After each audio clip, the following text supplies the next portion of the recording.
I have another blue slip from Jim Green.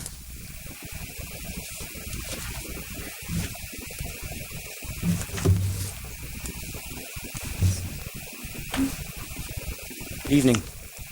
I am Kelly's husband, and I have a son in one of your schools. I would like to talk to you tonight about is bullying. Bullying is a form of violence that is intentional, repeated, and involves an imbalance of power between people involved. Bullying can take the form of an action, word, or gesture. When a person or group purposely engages in actions intended to harm someone else, emotionally or physically, it is bullying. Bullying often consists of a series of cruel acts repeated over time. All of these come directly from different websites from all of your schools addressing their policies of bullying. I come before you today bewildered at why Livonia Public Schools alleges to take bullying so seriously, but yet feels it is justified in bullying parents. Specifically parents with children who have special needs. I ask you, is it because they are involved in their children's lives, they advocate for their children's health and well-being? I have seen this all firsthand. Last year my wife and I asked for help from LPS District in getting appropriate care for our son. LPS's response was to put Andrea Oquist and Jennifer Terriel on the case. With their involvement came the first wave of the war against the Greens. Block all communication with anyone from the school. Everything must go through Jennifer, who will then determine what, if anything, will go anywhere. This is neither timely nor effective. When going to ask for help, all we received was confrontation. LPS's second wave was to author a letter to my wife saying she could no longer volunteer at the school, would need prior permission before coming to the school except for drop-off and pickup. How does it go from having a parent who is loved by students and is willing to volunteer her time being blackballed? The answer is simple: intimidation. Intimidate the parent to stop advocating, to stop asking questions. Despite the negativity, there was staff that was embracing and inviting to us. Now these same staff members have to go the other way in fear of getting in trouble with the district for talking to us. At least these members have taken the chance to approach us and express their displeasure for how the district is treating us. One member even said, "I don't know how you do this every day." The third wave came from your principal, Tammy Spangler-Tim. She repeatedly monitors our family whenever we arrive at school. She frequently raises her voice and talks down to my wife. She repeatedly draws unneeded attention to situations in which we are peacefully trying to convey healthcare information to the paraprofessional. She further does this in front of our son. She's gone so far as to try to rip paper out of my wife's hands and has physically placed herself in front of my wife, blocking her path. This past Friday, Ms. Tim literally denied my wife the ability to step in the doorway of the school like any other parent at morning drop-off when there was an indoor lineup.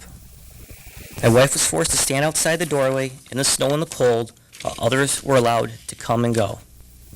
The paraprofessional assigned to our son follows the example set by Mrs. Tim, but at least the paraprofessional can be pleasant some days. When I have a day off during the week, my wife is relieved that I can accompany her to school so she does not have to go alone. The fourth wave came when we agreed to mediation. LPS's demand at that time was for a medical release to allow LPS to go directly with our son's doctors. We declined this release, and LPS's response was to cancel our next mediation and contact Wayne County Child Protective Services.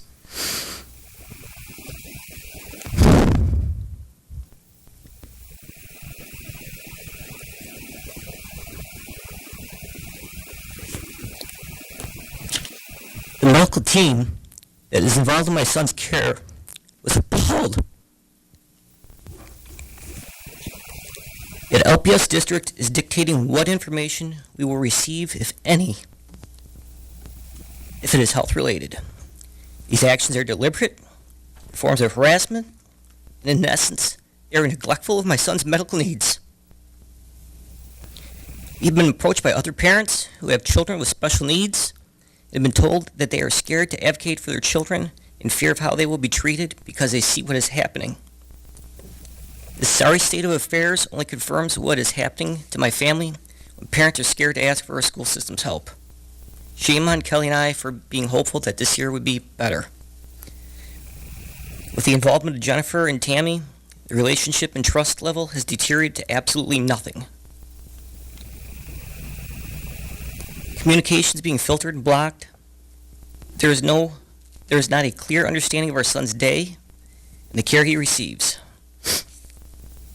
These actions have my son asking us, why do they treat you so bad? How can I be happy if they are mean to you? They are bullying you.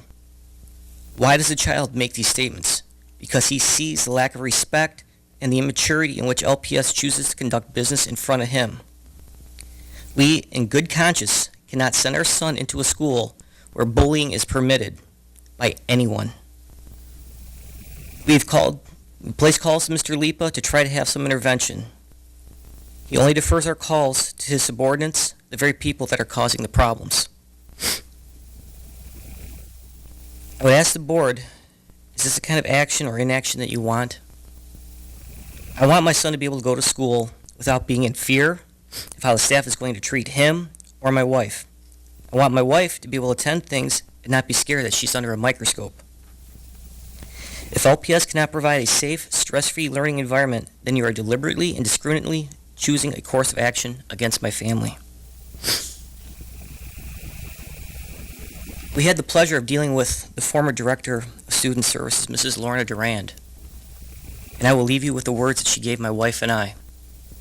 I would rather have a parent that advocates than one who does not. Thank you. Thank you, Mr. Green.